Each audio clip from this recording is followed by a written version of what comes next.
Hi friends, welcome to Subscribe Me YouTube channel. Thanks for watching. Subscribe to channel bell button. More videos coming. இன்னைக்கு நம்ம கதையில என்ன பார்க்க போறோம்னா, எங்க வீட்ல வேலை செய்யற புஷ்பா அக்காவுக்கும் எனக்கும் நடந்த ஒரு மறக்க முடியாத அனுபவத்தை தான் சொல்ல போறேன். என்னோட பேரு கரண். எனக்கு 24 வயசு தான் ஆகுது. கோயம்புத்தூர்ல உள்ள ஒரு அரசு கல்லூரியில படிச்சுக்கிட்டே இருக்கேன். வாழ்க்கை ரொம்ப சந்தோஷமா தான் போனது. ஆனா ஒரு ஆசை மட்டும் எப்பவுமே என் மனசுல இருந்துச்சு. என்னோட வாழ்க்கையில எனக்கு எல்லாமே இருந்துச்சு. ஆனா ஒரே ஒரு ஆசை. நான் சின்ன வயசுல இருந்த போதே அம்மா அப்பா விவாகரத்து பண்ணிக்கிட்டாங்க. அப்பா ஒரு பெரிய பிசினஸ் மேன், எப்பவுமே வெளியூர்ல தான் இருப்பாரு. அம்மா அவங்க சொந்த மாமாவையே திருமணம் செஞ்சுக்கிட்டாங்க. ஆரம்பத்துல கொஞ்சம் கவலையா, மனசே சரியில்லை. ஆனா பழகிடுச்சு. இப்ப நான் எங்க அப்பா கூட தான் இருக்கேன். அவள் குடும்ப பெண் போல அழகாக இருந்தாள். பார்ப்பதற்கே குடும்ப குத்து விளக்கு போல இருந்தாள். அவள் வயசு 32 இருக்கும். கல்யாணமானவ.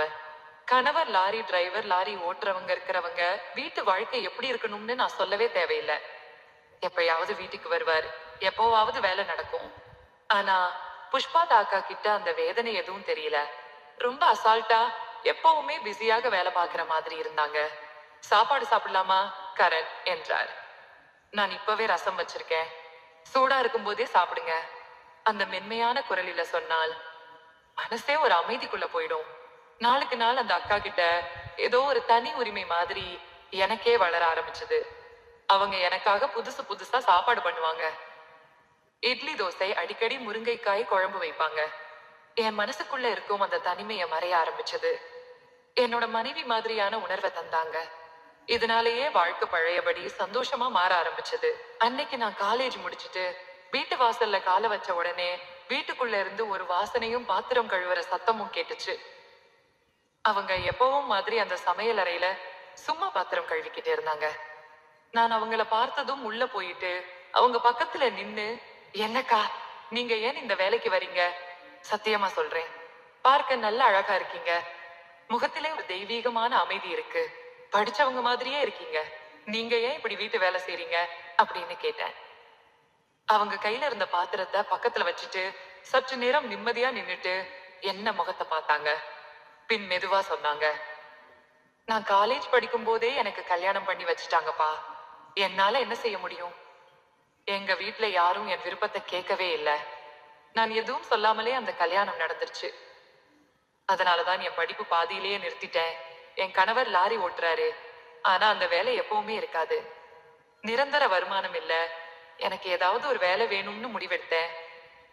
சம்பளம் அதிகம் இல்லாம இருந்தாலும் சும்மா வீட்டுல உட்கார்ந்து வருத்தப்படுறதுக்கு இது நல்லது. ஆனாலும் மனசுக்குள்ள அந்த கவலை இன்னும் இருக்குப்பா என்றாள். அவங்க வார்த்தைகள் மட்டும் இல்ல, அவங்க சொல்லும் போது கண்ணு சற்று கலங்கின மாதிரி இருந்துச்சு. அந்த பார்வை இது எனக்குள்ள ஒரு வித்தியாசமான சங்கடத்தை உருவாக்குச்சு. நான் காலேஜ் போனதுக்கு அப்புறம் வீட்டுல அவங்க தான் தனியா இருப்பாங்க. நான் மாலை வீட்டுக்கு வரும்போது மட்டும் சாப்பாடு எடுத்து பரிமாறி கொடுத்துட்டு எப்பவும் மாதிரி சும்மா ஒரு மெலிந்த புன்னகையோட நான் போறேன் தம்பி அப்படின்னு சொல்லி வெளியே போயிடுவாங்க. அவங்க கூட அதிக நேரம் சேர்ந்து பேச முடியாம மனசுக்குள்ள ஏதோ மிச்சமா இருந்த ஆசை மாதிரி இருந்தது. இவங்க கூட இன்னும் கொஞ்சம் பேசணும், அவங்க பத்தி அதிகமா தெரிஞ்சுக்கணும் அப்படிங்கிற எண்ணம் நாளும் நாளா ஏறிக்கிட்டே இருந்துச்சு. ஒரு நாள் மாலை நேரம் மழை பொழியற மாதிரி நல்ல குளிரா இருந்துச்சு. நான் வீட்டுக்குள்ள நுழையும் போது சமையல் அறையில் இருந்த சத்தம் வேற மாதிரி இருந்துச்சு. அங்கே போனதுதான் புஷ்பா. அக்கா முகத்தை மறைக்க முடியாம கண்ணீர் விட்டுக்கிட்டே இருந்தாங்க. என்ன பார்த்ததும் ஒண்ணுமே நடக்காத மாதிரி நடந்துக்கிட்டாங்க. அவங்களுக்குள்ள இருந்த அந்த சோகம் வலியோட மன அழுத்தம் அந்த நாள் எனக்கு புரிஞ்சுச்சு. ஆனா அதையும் அவங்க என்னோட பகிர்ந்து கொள்ளல. ஒரு தம்பியா என்ன பார்த்தாங்க. ஆனா நான் அவங்கள அப்படி பார்க்கல. அதுக்கப்புறம் நான் சாப்பிட்டு முடிச்சிட்டு அவங்க கையிலேயே ஒரு காஃபி கப் எடுத்துட்டு வந்தாங்க. நானும் ஒரு பக்கமா சோஃபா மேல உட்கார்ந்தேன். அந்த சின்ன இடத்துல அவங்க பக்கத்துல நிக்கும் போது ஒரு தனி அமைதியா இருந்துச்சு. அவங்க பக்கத்துல காபி குடிச்சுக்கிட்டு பேசிக்கிட்டே இருந்தோம். அப்புறம் நான் ஒரு விஷயம் கேட்டேன். அக்கா, உங்க குழந்தைங்க என்ன பண்றாங்க? எத்தனை வயசாகுது? அவங்க முகம் லேசா மாறின மாதிரி இருந்துச்சு. நான் கேட்டதுக்கு இப்ப அமைதியா இருந்தாங்க. அப்புறம் மெதுவா முகத்தை திருப்பி ஒரு வலியோட சொன்னாங்க, எனக்கு குழந்தையே இல்லப்பா. நான் திடுக்கிட்டு, ஐயோ சாரி அக்கா, ஏதாவது தப்பா கேட்டுட்டேனா அப்படின்னு கேட்டேன். இல்லப்பா, நீ ஒன்னும் தப்பா கேட்கல. ஆனா இதுக்குள்ள ஒரு வலி இருக்கு. எனக்கு கல்யாணமாகி 5 வருஷம் ஆகுது. ஆனா இன்னைக்கும் எனக்கு குழந்தையே இல்ல.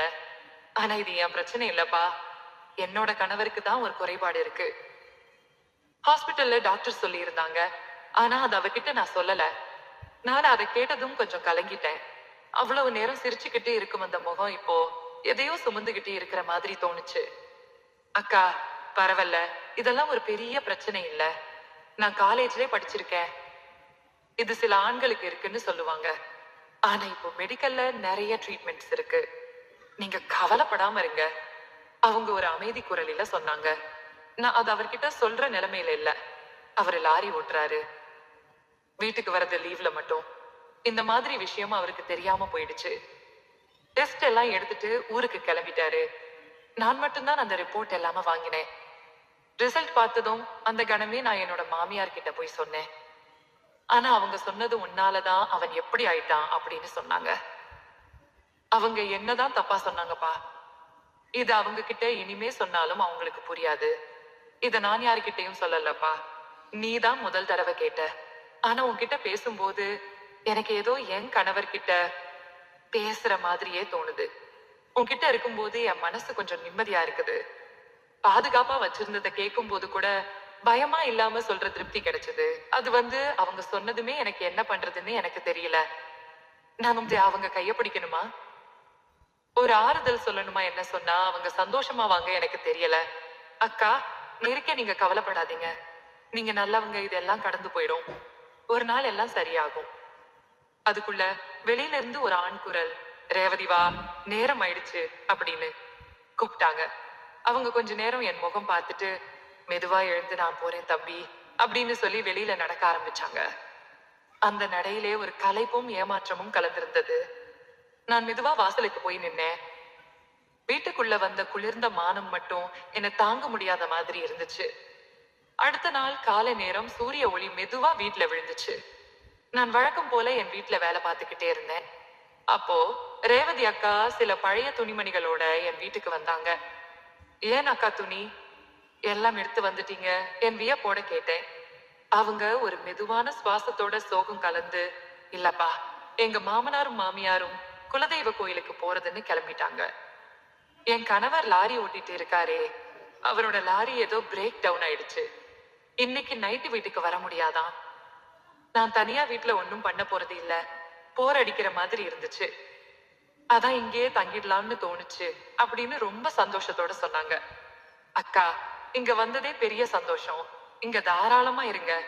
இது உங்களோட வீடு அப்படின்னு அவங்க கிட்ட சொன்னேன். அவங்க முகத்துல ஒரு நிம்மதி தெரிஞ்சது. அதுக்கப்புறம் நான் அவங்களுக்காக வச்சிருந்தா ஒரு சின்ன கிஃப்ட் எடுத்துட்டு வந்தேன். ஒரு புது பட்டு சேலை. ஏன்னா அவங்க எப்பவுமே பழைய சாரி தான் கட்டுவாங்க. அதனால புது சாரி அவங்களுக்கு வாங்கணும்னு ரொம்ப நாளா நினைச்சேன். அக்கா, இதை எனக்காக வாங்கிக்கோங்க. நீங்க எப்பவுமே பழைய துணியில இருக்கீங்க.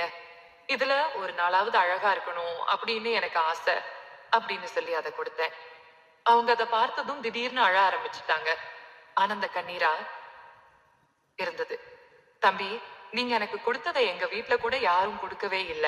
நீங்க எனக்கு ஒரு பெரிய நம்பிக்கையை கொடுத்தீங்க அப்படின்னு கண்கள் கலங்க சொன்னாங்க. அவங்க ஒரு நிமிஷம் சும்மா இருந்ததும் மெதுவா, தம்பி, ஒரு உதவி கேட்கலாமா அப்படின்னு கேட்டாங்க.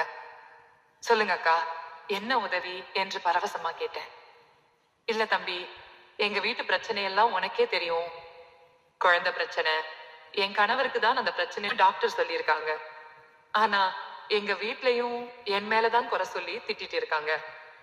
எதுவும் தெரியாம இருக்கிறவங்களால நான் ஒவ்வொரு நாளும் சுத்த நெருப்புல இருக்கிற மாதிரி இருக்குது. என் கணவரும் சோகத்துல மூழ்கிட்டாரு. ஆனா அதையும் காட்ட மாட்டாரு. எதுவும் பேசுறதுக்கே தயங்குறாரு. இன்னைக்கு என் மாமியாரும் மாமனாரும் குலதெய்வ கோயிலுக்கு போன காரணம் அங்க போனா எனக்கு குழந்தை பிறக்கும் அப்படின்னு நம்புறதுனாலதான். அதனால இன்னைக்கு அது நடந்தா சரியா இருக்கும் தம்பி அப்படின்னாங்க. நான் எதுவுமே புரியாத மாதிரி கேட்டுக்கிட்டே இருந்தேன்.